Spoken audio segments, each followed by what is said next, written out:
Welcome to Hugo Studio. Welcome to Hugo. Number 1, The Poison. May dalawang magkaibigan na nagtungo sa isang restaurant para uminom ng iced tea.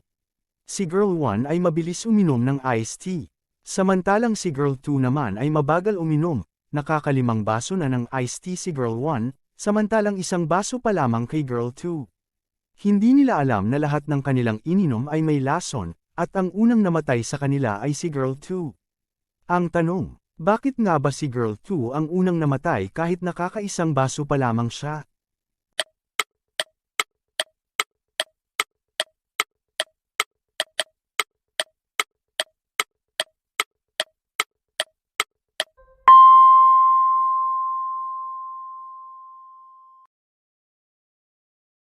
At ang tamang sagot ay, nasa yelo ang lason, kaya ang unang namatay ay si Girl 2, dahil mabagal siyang uminom at habang mas tumatagal mas nalulusaw ang yelong may lason sa iced tea. Bago tayo magpatuloy, gusto ko lamang magpasalamat at naabot na natin ang 1,000 subscribe.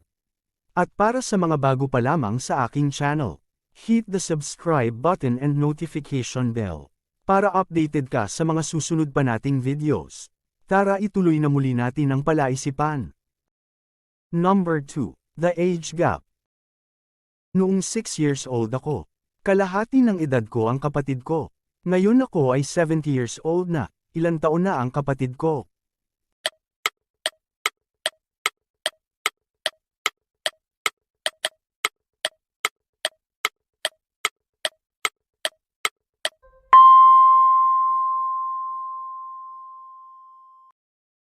At ang tamang sagot, kung ako ay 70 years old na, ang kapatid ko ay 67 years old, sapagkat ang age gap o pagitan ng aming edad ay 3 taon lamang.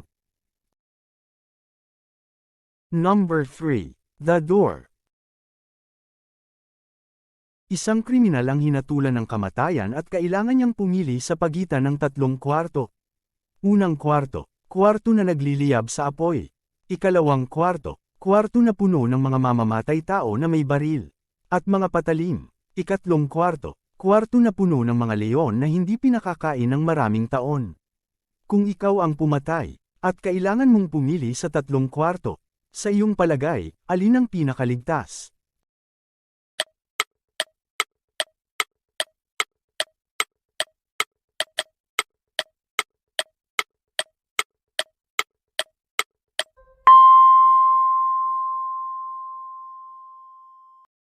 At ang sagot ay, ang kwartong mas ligtas ay ang ika-3 kwarto na puno ng leon.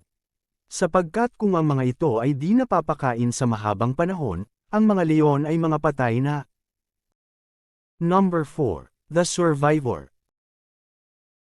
May dalawang lalaking natagpuan sa isang desyerto, ang isang lalaki na bukas ang bag ay nananatiling buhay, samantala ang lalaki naman na nakasarado ang bag ay wala ng buhay. Ano ang nasa bag ng patay na lalaki at bakit siya namatay?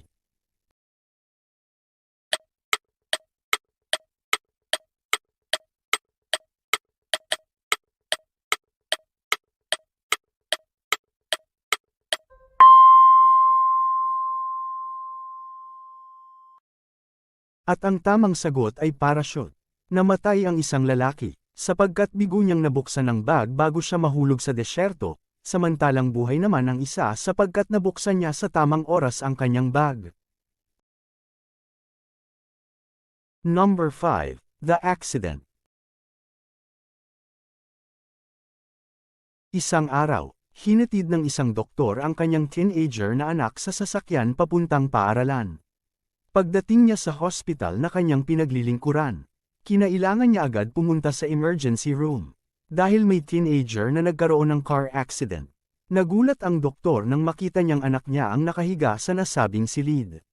Bakit hindi man lang nagalusin ang doktor at nagulat pa ito nang makita ang anak?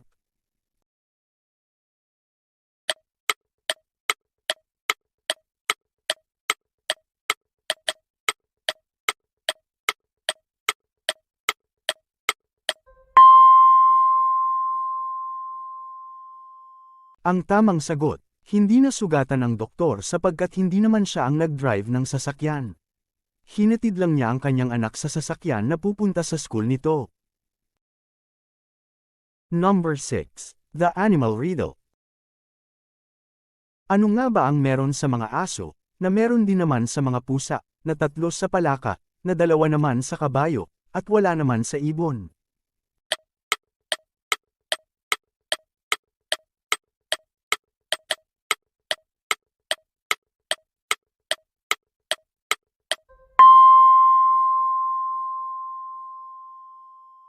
At ang tamang sagot ay, letter A.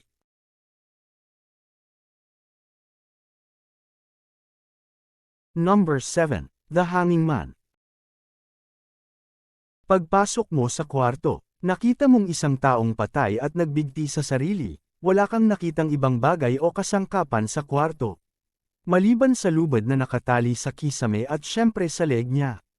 At may tubig ang sahig, paano siya nagbigti kung wala kahit anong matutungtungan sa kwarto?